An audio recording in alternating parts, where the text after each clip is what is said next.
back with another video. Hope you guys enjoyed my previous one in which I explained about the most important terms like check, checkmate. In today's session, I'll say about one more important term among them, that is stalemate, which is slightly confusing but easy, and also some other topics. So watch the video at 1.5 speed if it is too slow. So let's start. See, stalemate means it is a situation where the player has no legal moves to make if it is his or her move. See, for example, if you consider this position, if you see this position, all the black pieces, the king, 2 pawns and the knight are blocked. See there, the king cannot move because all the squares around it are covered, are controlled by this queen and this pawn, bishop.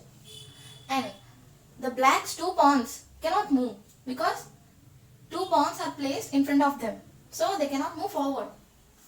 And the knights, which is on the A8 square, can move only to 2 squares, that is B6 square and C7 square, and that 2 squares are also occupied by these black pawns. So the knight also cannot move. Knight cannot move, pawns cannot move, and also the king cannot move. And also we can see that the black king is not kept on check. The black king is not being attacked by any white piece. So this type of position is known as stalemate. In stalemate, the king will not be in check, and also the pieces will not be allowed to move. So if it is black's turn to move, then it has no move to make. Can he move anything from this position? If it is black's move, can black move anything? No, obviously not. So this is known as stalemate. Stalemate does not include check. The stalemate means the king should not be on check and no piece should move. See, we may have some confusion between checkmate and stalemate. In checkmate, the king is under attack and is unable to get out of the check. In stalemate, neither the king nor any other piece is able to move, and also the king will not be attacked. So this is about stalemate. Let's do a puzzle regarding stalemate, then you may understand better.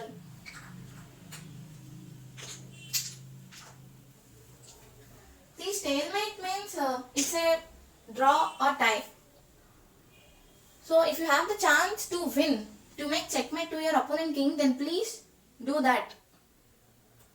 In the greediness of capturing the pieces, please do not drop to stalemate. It will be a worst move. Let's do a puzzle.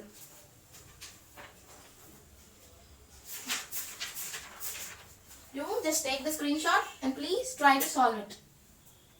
This one, 7th one. So this is the position. And the question is, black has only a blocker pawn and white is tempted by the capturing move, queen capturing that knight. Is this a good move? So let's see. See here, black pieces are king, this knight and this pawn. And this pawn is being blocked by this rook. So here the pawn cannot move. And what he said is, the white is tempted to capture this knight because the knight is left here without any support. So if it is white's move, the white wants to capture this knight. What happens if we capture? Oh my god, it's a stalemate, right? Here the only piece that the black has is the pawn.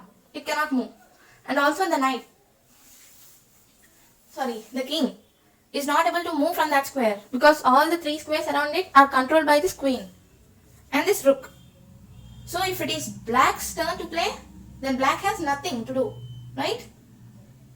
And also most importantly, the king is not on check. Here the white has 3 major pieces. See, 2 rooks and 1 queen. So white can easily win from this position. But in the greediness of capturing the pieces, he dropped to stalemate. So capturing this knight will be a worst move in this position.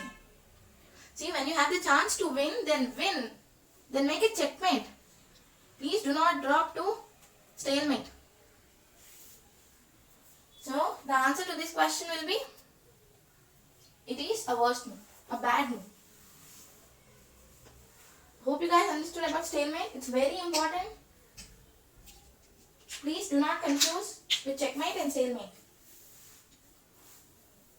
So this is about stalemate.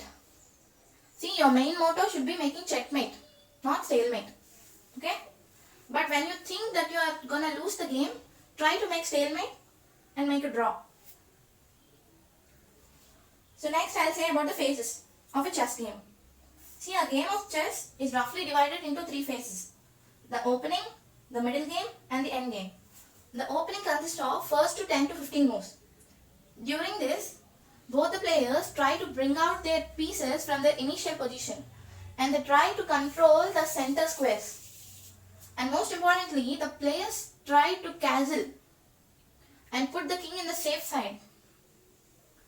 See, I'll say about castling in my next video. Coming to the middle game. Middle game is the phase between the opening and the end game. Here both the players develop long-term plans and strategical plans and they try to bring out their rooks and queens into the game. And after middle game is the end game. End games generally arise after an exchange of queens and the major pieces. Major pieces and minor pieces. So as the end games draws near, the strength of pawns increases and also the strength of king increases. So this is about the phases. So let's see some other moves that are very different from the usual moves. One such move is the ENPASSANT.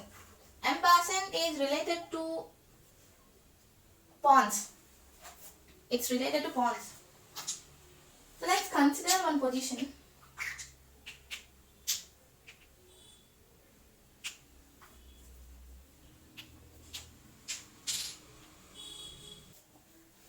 Consider this position. Here we can see that white's f pawn is reached to 5th rank. This one. And now it's black's turn to play. Right? So if any pawn that is beside to this pawn, that is like if you see this white pawn is on the f file. If any pawn which is near to this f file, that is e file or g file, the pawns in these 2 files uses the option of relative straightforwardness and comes 2 squares forward and stay beside to this pawn, either here or here, then this white pawn has the chance to capture this pawn. Need to understand?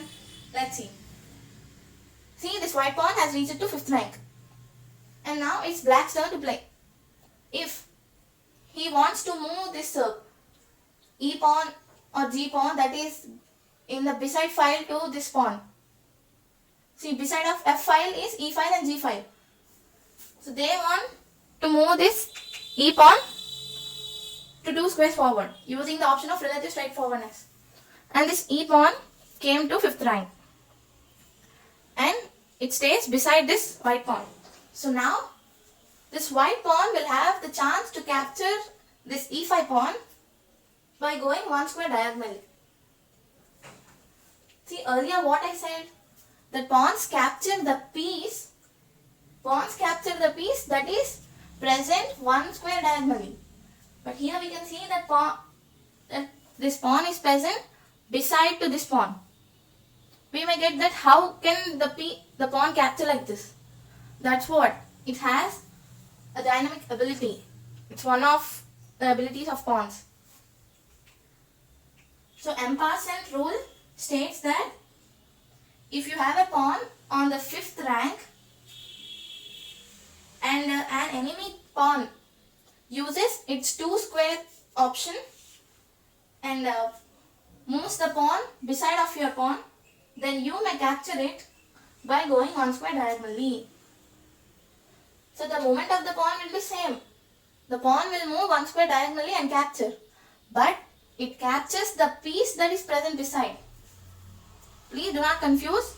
Pawns generally capture by going one square diagonally. That's okay. Here also the pawn is capturing by going one square diagonally. But the difference is, it is capturing the piece that is beside, not one square here. If the pawn is here, then pawns naturally capture like this. No confusion. But here, if suddenly the pawn comes beside to that by 2 square option, then it can capture like this. This is one of the ability of pawns. ENPASSANT. This type of capturing is known as ENPASSANT. The most important thing about ENPASSANT rule is that you must capture it immediately. Right away you have to capture it. Otherwise you lose the option of capturing like this. So if white plays this move and black has placed this move. Here white is pushing its pawn. Now it's the turn of black to move. So if the black moves this e pawn and comes beside to this white pawn, then this white pawn will have the chance to capture like this. This is known as ENPASSANT. See, in ENPASSANT, remember that your pawn should reach 5th rank, and secondly, the pawns that are present in the beside files to this pawn should use the option of 2 square option. Should come forward, should fall beside to this pawn by using the option of 2 square. It cannot come 1 square and then 2nd square. No, it directly should come like this, then only you can capture. So let's do a small puzzle regarding ENPASSANT.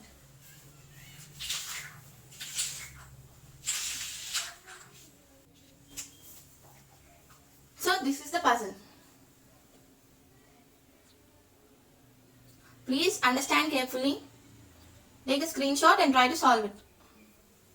The question is, if black decides not to capture the white pawn which is on g5 square by f cross g5 and instead plays his pawn to f5 square, could white then capture the pawn? ENPASSANT means here if it is black's turn to play, then black has the chance to capture this white pawn. Naturally pawns capture like that. But rather than capturing this pawn, he wants to move his pawn to forward, means to f5 square. He is asking that now can this white pawn which is on g5 square can capture this pawn with the help of ENPASSANT rule? So the answer will be obviously no. Because I said that, see, remember that ENPASSANT rule is applicable when your pawn is on 5th rank. Yeah, the white pawn is on 5th rank, okay. And also the enemy pawn should come directly from 7th rank to this. Here initially the black pawn was on 6th rank. It is not on 7th rank. It has already moved 1 square forward. And now it has come to 5th rank. See, directly it's not coming from here to here. It's not using the option of 2 square option. And in ENPASSANT, the enemy pawn should use the option of 2 square option. So here the black pawn is not using that. First it came to f6 square and then it is coming to f5. Now the white cannot have the chance to capture like this.